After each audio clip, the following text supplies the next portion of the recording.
Breast radiation therapy is crucial in fighting cancer by precisely targeting and eliminating abnormal cells. While aiming for positive outcomes and improve patient quality of life, it can lead to unexpected long-term side effects. Despite the focus on healing, the journey through radiation therapy may involve managing complications. This discussion explores the complexities of balancing curative goals with potential lasting effects. Welcome to Cure Rays, where we strike out cancer in your corner. The skin covering the treated area might experience some differences in how it looks and feels. The texture of the skin might become rougher or less smooth than before. It could also change in color, perhaps becoming darker or lighter. The breast itself might go through a few alterations. The skin over the breast might become thicker than it used to be. The breast might feel firmer to the touch, which means it's not as soft as it was before. Some people might also notice that their breasts feel tender or sensitive. In some cases, the breast could even become a bit smaller over time. In time, radiotherapy can cause the breast tissue to change shape or shrink in size a little. This can happen to your natural breast tissue or a reconstructed breast. After radiotherapy, the breast might feel hard and less stretchy.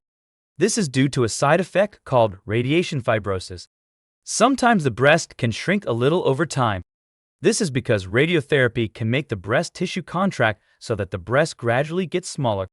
An implant in a reconstructed breast can become hard, capsular contracture, and may need replacing. Additionally, the skin might develop scars, which are marks left behind after the body heals from the radiation. Some people might notice that their arm or breast area swells up more than usual. This swelling can happen because the body's fluid balance gets disrupted due to the radiation treatment. This could make the arm or breast feel puffier than before. Imagine your shoulder joint is like a hinge that helps your arm move. Radiation can sometimes cause the tissues around this hinge to become tight and less flexible, almost like the joint is getting a bit rusty. This can lead to a feeling of stiffness, making it a bit harder and uncomfortable to move your arm and shoulder around.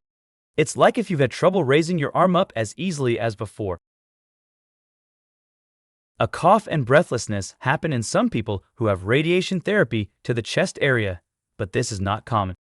The problems are due to changes in the lung tissue called chronic radiation pneumonitis. They might start many months or a few years after treatment. Let your doctor know if you notice any changes in your breathing or if you cough up a lot of mucus. You might have regular tests to check how well your lungs work. Treatment with steroids or other medicines can help you to breathe more easily. Imagine your ribs like a protective cage around your chest.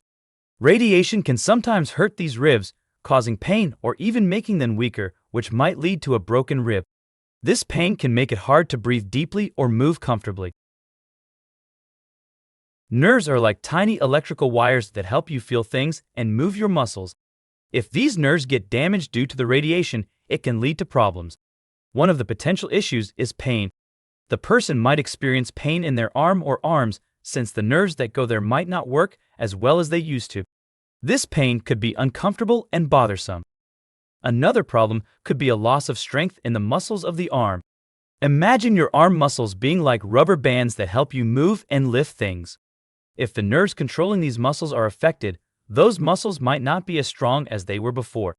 This could make it harder to do everyday tasks that involve using your arms. Lastly, the sensation in the arm might change. Sensation is how you feel things when you touch them, like if something is hot or cold, soft or hard. If the nerves responsible for sensation are damaged by radiation, the person might not feel things in their arm as well as they did before. This could make it tricky to notice if something is uncomfortable or if they're touching something potentially harmful. So, in simple terms, long-term side effects of breast radiation could include things like pain, weaker muscles in the arm, and changes in how the arm feels due to potential nerve damage. Many years later, some people might have changes to their heart, but this is rare. The heart has muscles, a protective covering called the pericardium, and blood vessels called arteries. Radiation could harm these parts and might even make the heart struggle to work properly. This can eventually lead to a condition called heart failure, where the heart doesn't pump blood as well as it should. So, getting radiation in the chest area could potentially affect the heart in ways that might cause problems later on. Second malignancy refers to the possibility of developing another type of cancer separate from the original breast cancer sometime later in life. Radiation therapy is powerful and helps kill cancer cells, but it can also affect healthy cells around the treated area. Sometimes, these healthy cells might change in a way that increases the risk of a different kind of cancer forming years after the radiation treatment. So, while radiation is helpful in treating the initial breast cancer, there is a small chance that it might slightly raise the risk of developing a new, unrelated cancer somewhere else in the body over the long term. It's important to remember that this risk is generally low, and doctors always weigh the benefits of radiation against its potential risks when deciding on treatment options. To sum up, considering the long-term effects of breast radiation therapy is crucial. While rare, potential issues like changes in breast tissue, lung, or heart health, and a slight increase in the risk of secondary cancers should be monitored. Regular follow-ups with your medical team will help in early detection and management of any such concerns, ensuring your continued well-being post-treatment. Thank you for tuning in to this informative video and granting us, the team at CureRays, the privilege to be a part of your cancer care journey. Visit our website, www.curerays.com, and social media accounts for more cancer-related content.